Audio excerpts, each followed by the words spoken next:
Hello everyone and welcome back to our videos. Today it will be the last video about airworthiness inspection, chapter 17 airframe book. And today we will talk about the aircraft maintenance records. Before we start, I need to remember you about the types of records, and we study that in general book in chapter 14. We have two types of record. The first one, permanent records, and the second one, the temporary records. Aircraft maintenance records. The aircraft maintenance record provide evidence that the aircraft conforms to its airworthiness requirements. Incomplete or missing records may render the aircraft unworthy. Aviation maintenance technicians are required to record maintenance entries, and aircraft owners are required to maintain them. So, the jobs that required for the technician, they will fill or record the maintenance entries, and the aircraft owners, they have to maintain them.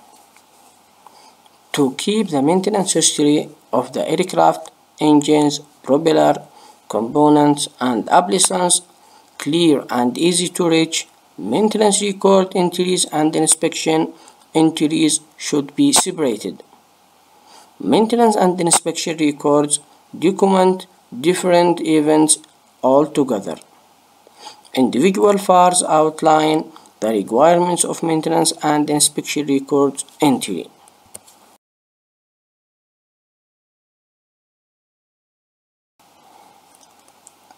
Maintenance record form and content. Technicians who maintain, perform preventive maintenance, rebuild or alter an aircraft, airframe, aircraft engine, propeller, appliance, or component are required to make an entry in the maintenance record containing the following. The first one, description of the work performed or reference to FAA acceptable data. The second one, a completion date of the work performed. The third one, the name of the person performing the work, if it is someone other than the person approving the work for return to service. And the last one, the signature, certificate number, and the type of certificate held by the person approving the work for return to service. All these entries must be done or written by the engineer who make the inspection. And here we have an example.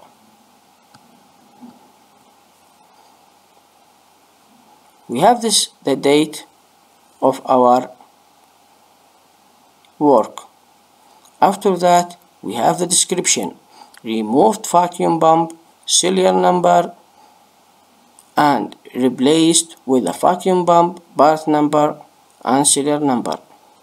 After that, all work performed in accordance with Cessna Service Manual, page 6-3. They give us the reference. And the last thing, the operational check is okay. He explained the condition.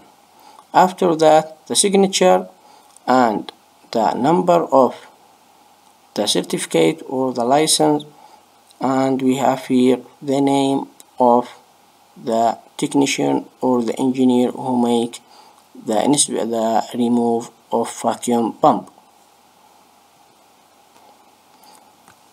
For more emphasizing, we have a secondary entry, and here we have the description of the entry. This entry made on January 18, 2002, and here we have a removed emergency locator transmitter battery and this type of special inspection. Here the description talk about remove the emergency locator transmitter battery with serial number and replaced with emergency locator transmitter battery part number serial number in accordance with paper surface manual page C23-24, and here we have the reference. After that, the functional check is good. The emergency locator replacement due on January 18, 2002, the date of replacement. Here we have the signature, the number of certificate or A&B license, and here the name of the technician who make this replacement.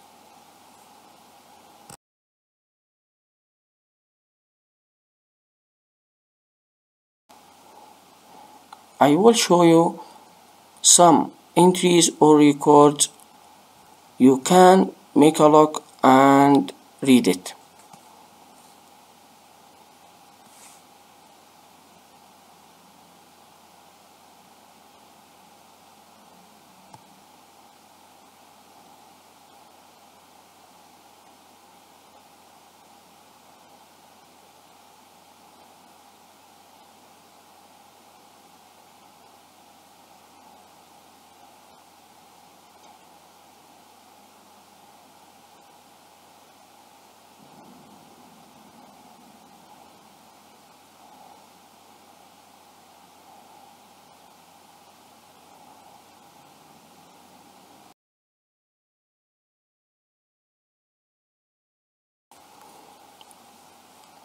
The owner of the aircraft must maintain the following.